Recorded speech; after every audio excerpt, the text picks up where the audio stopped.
नारायणं नमस्कृत्य नरं चैव नरोत्तमं देवी सरस्वती व्यासं ततो जयमुदीरयत्। नष्टप्रायेषु अभद्रेषु नित्यं भागवत सेव्यया भगवती उत्तमश्लोके भक्ति भवति नैष्ठिकी।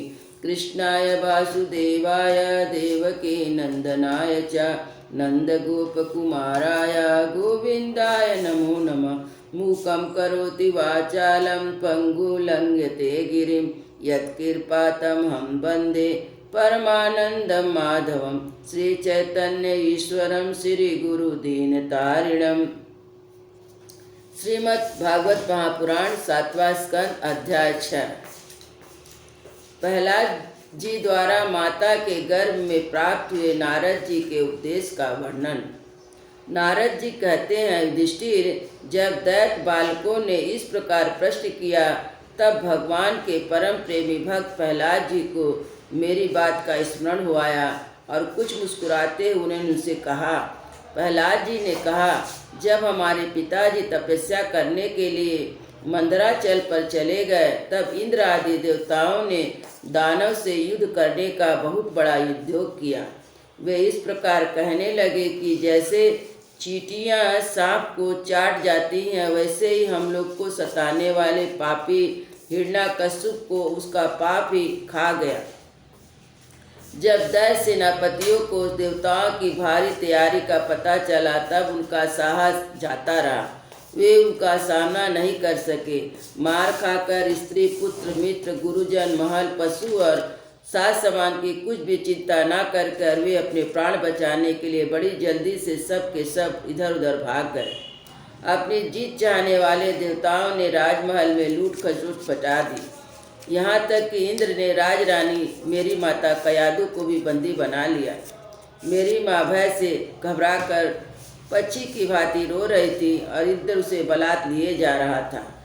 दैवश देवर्षि नारद उधर आ निकले। उन्होंने मार्ग में मेरी माँ को देख लिया। उन्होंने कहा, देवराज, यह निरापराध है, इसे ले जाना उचित नहीं है।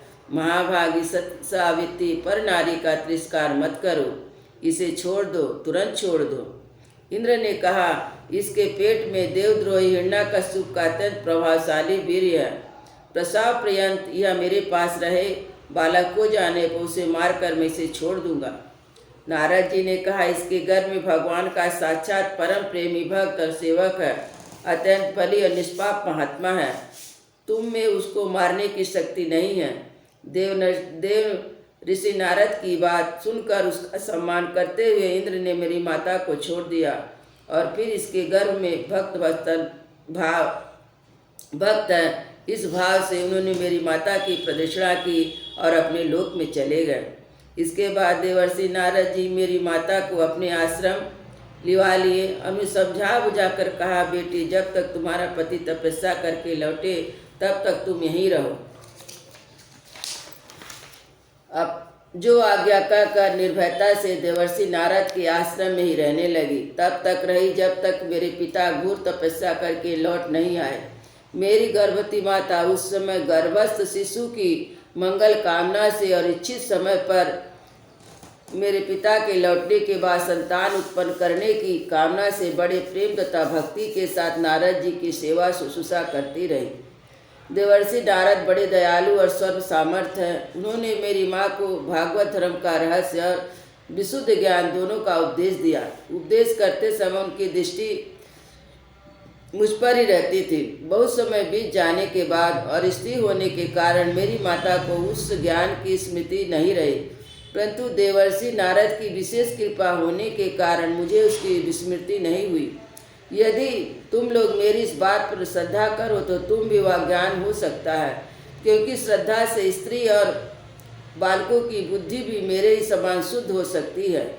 जैसे ईश्वर मूर्ति काल की प्रेरणा से वृक्षों के फल लगते हैं, ठहरते हैं, बढ़ते हैं, पकते हैं, चीड़ होते हैं, नष्ट हो जाते हैं, वैसे ही जन्म अस्तित्व की अनुभूति वृद्धि परिणाम क्षय विनाश छह भाव विकार शरीर में ही देखे जाते हैं। आत्मा से इनका कोई संबंध नहीं है।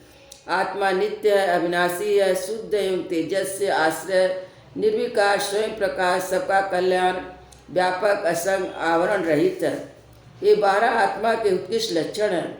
इनके द्वारा आत्म तत्व को जानने वाले पुरुष को चाहिए कि शरीर आदि के अज्ञान के कारण मैं और मेरे का झूठा भाव हो रहा उसे छोड़ दे।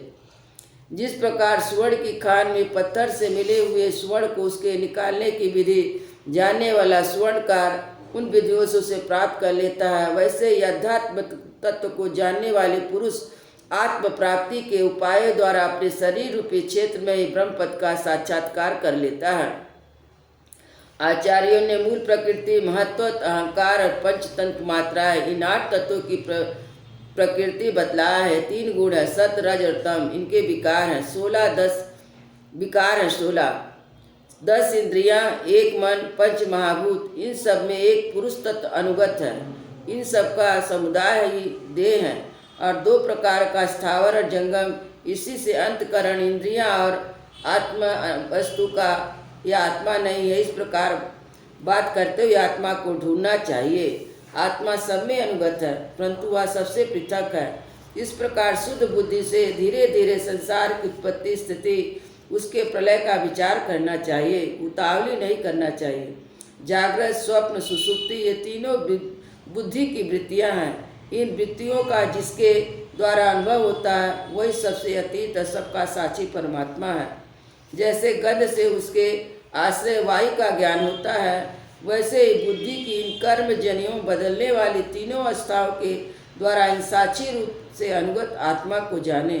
गुणों और कर्मों के कारण होने वाला जन्म मृत्यु का चक्र आत्मा को शरीर और प्रकृति से पृथक न करने के कारण ही है। यह अज्ञान मूल एवं मिथ्या है, फिर भी स्वप्न के समान जीव को इसकी प्रतीति हो रही है। इसलिए तुम लोगों को सबसे पहले इन गुणों के अनुसार होने वाले कर्मों के बीज ही नष्ट कर देना चाहिए। इससे बुद्धि प्रवृत्ति का प्रभाव निवृत्त हो जाता है। इसी को दूसरे शब्दों में योग या परमात्मा से मिलन कहते हैं। यूँ तो इस त्रिगुणात्मक कर्मों की जड़ उखाड़ फेंकने के लिए अथवा बुद्धि वृत्तियों का प्रभाव बंद कर देने के लिए सहस्त्र साधन है, परंतु जिस उपाय से और जैसे सर्वशक्ति मान भगवान में स्वाभाविक निष्काम प्रेम हो जाए वही उपाय श्रेष्ठ है। यह बात स्वयं भगवान ने कही है। गुरु की प्रेम पूर्वक सेवा, अपने को कुछ मिले सब कुछ मेरे, सबसे प्रेम से भगवान को समर्पित कर देना, भगवत प्रेमी महात्माओं का संग, भगवान की आराधना, उनकी कथा वार्ता में श्रद्धा, उनके गुण और लीलाओं का कीर्तन, उनके चरण कमलों का ध्यान, उनके मंदिर मूर्ति आदि का दर्शन, पूजा आदि साधनों से भगवान में स्वाभाविक प्रेम हो जाता है। सर्वशक्तिमान भगवान श्री हरि समस्त प्राणियों में विराजमान है। ऐसी भावना से यथाशक्ति सभी प्राणियों की इच्छा पूर्ण करें और हृदय से उनका सम्मान करें।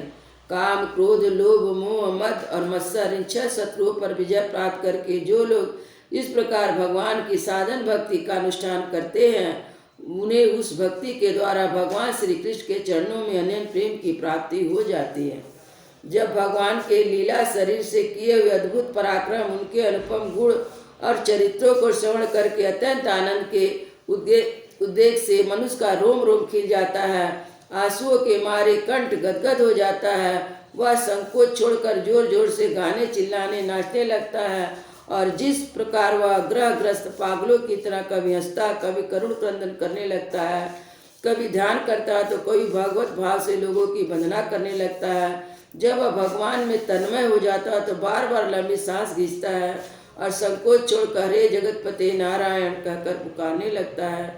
तब भक्ति योग के महान प्रभाव से उसके सारे बंधन कट जाते हैं और भागवत धाम की भावना करते करते उसका हृदय भी तदाकार भगवानमय हो जाता है। उस समय उनके जन्म मृत्यु के बीजों का खजाना ही जल जाता है। वह पुरुष श्री भगवान को प्राप्त कर लेता है। इस अशुभ संसार के दलदल में फंसकर अशुभ में हो जाने वाले जीव के लिए भगवान की प्राप्ति संसार के चक्कर को मिटा देने वाली है। इसी वस्तु को कोई विद्वान ब्रह्म और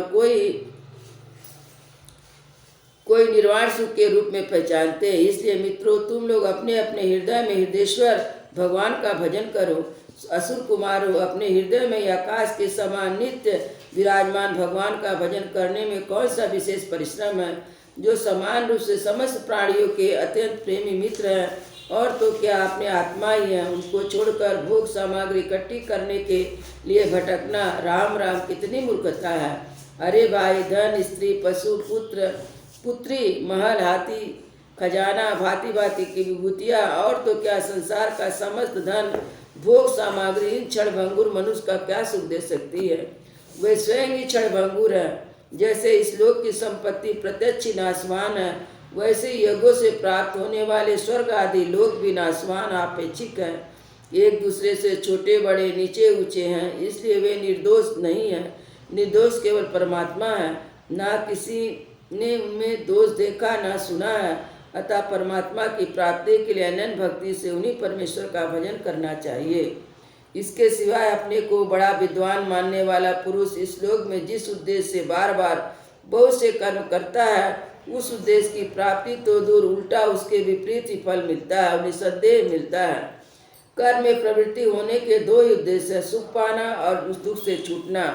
परंतु जो पहले कामना न होने के कारण सुख में निमग्न रहता था, उसे यह कामना के कारण यहाँ सर्वदा दुख ही भोगना पड़ता है। मनुष्य इस लोक में सकाम कर्मों द्वारा जिस शरीर के लिए भोग प्राप्त करना चाहता है, वह शरीर ही पराया सियार कुत्तों का भोजन है, नाशवान है। कभी वह मिल जाता तो कभी बिछुड़ जाता। जब शरीर की यह दशा है तो इसमें अलग रहने वाले पुत्र, स्त्री, महल, धन, संपत्ति, राज खजाने, हाथी, घोड़े, मंत्री, नौकर चाकर, गुरुजन, दूसरे अपने कहलाने वाले की तो बात ही क्या है। ये तुच्छ विषय शरीर के साथ ही नष्ट हो जाते हैं। ये जान पड़ते हैं पुरुषार्थ के समान, परंतु है वास्तव में अनर्थ रूपी। आत्मा स्वयं ही अनंत आनंद महान समुद्र है। उसके लिए इस आवश्यकताओं की क्या आवश्यकता, इन वस्तुओं की क्या आवश्यकता है। भाइयों, तनिक विचार तो करो। जो जीव गर्भाधान से लेकर मृत्यु पर्यंत सभी अवस्थाओं में अपने कर्मों के अधीन होकर क्लेश ही क्लेश भोगता है, उसका इस संसार में स्वार्थ ही क्या है। यह जीव सूक्ष्म शरीर को अपने ही आत्मा मानकर उनके द्वारा अनेक प्रकार के कर्म करता है। कर्मों के कारण फिर शरीर ग्रहण करता है, और इस प्रकार कर्म से शरीर और शरीर से कर्म की परंपरा चल पड़ती है, और ऐसा होता है अविवेक के कारण। इसलिए निष्काम भाव से निष्क्रिय आत्मस्वरूप भगवान से हरि का भजन चाहिए। धर्म अर्थ काम सभी उन्हीं के आश्रित है, बिना उनकी इच्छा के नहीं मिल सकते। भगवान श्री हरि समस्त प्राणियों के ईश्वर, आत्मा, परम प्रियतम है। वे अपने ही बनाए हुए पंचभूत, सूक्ष्मभूत आदि द्वारा निर्मित शरीर के जीव के नाम से कहे जाते हैं। देवता, दैत्य, मनुष्य, यक्ष अथवा गंधर्व कोई क्यों ना हो, जो भगवान के चरण कमलों का सेवन करता है, वह हमारे ही समान कल्याण का भाजन होता है। दैत्य बाल को भगवान को प्रसन्न करने के लिए ब्राह्मण, देवता या ऋषि होना, या सदाचार और विविध ज्ञान से संपन्न होना, दान, तप, यज्ञ, शारीरिक मानसिक शौच, बड़े बड़े व्रतों का अनुष्ठान पर्याप्त नहीं है। भगवान केवल निष्काम प्रेम भक्ति से ही प्रसन्न होते हैं, और सब में तो विडंबना मात्र है। इसलिए दानव बंधुओं, समस्त प्राणियों को अपने समान ही समझकर सर्वत्र विराजमान सर्वात्मा सर्वशक्तिमान भगवान की भक्ति करो।